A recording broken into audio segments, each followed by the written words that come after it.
বিসমিল্লাহির রহমানির রহিম। আমার নিজের লেখা কবিতা আমি দরবেশ কবি শফিকুর রহমান বৈষম্য দূর হোক একটি কবিতা আবৃত্তি করেছি। শোনা যাক সেই কবিতাটি। কবিতার নাম সোনার বাংলার বৈষম্য দূর হোক।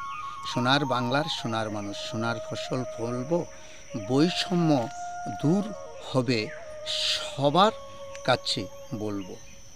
ছাত্রছাত্রী সাধারণ জনগণ কষ্ট করেছিল, কথা বৈষম্য দূর হইতেছে, সোনার বাংলাদেশের কথা স্পষ্ট।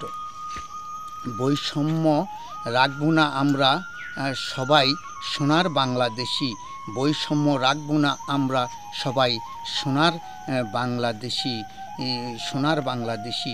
বৈষম্য থাকিলে হিংসা বিদ্বেষ হয় দেশে, বৈষম্য থাকিলে হিংসা বিদ্বেষ হয় দেশে। আমি কবি রতন সরকার আসিলাম কবিত্ব বেশে। স্বাধীন দেশে বাস করি আমরা, স্বাধীনতায় গর্ব।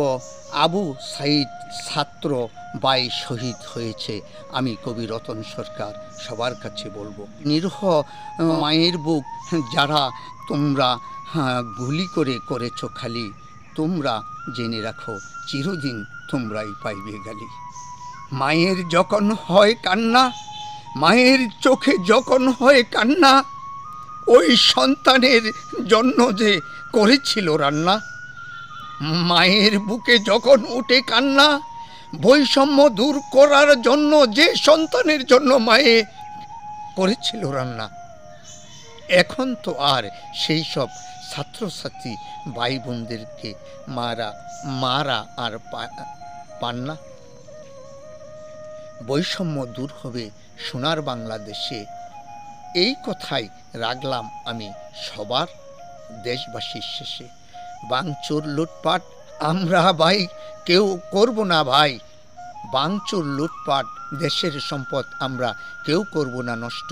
দেশের সম্পদ নষ্ট হলে সারা দেশের মানুষের মনেই থাকবে কষ্ট।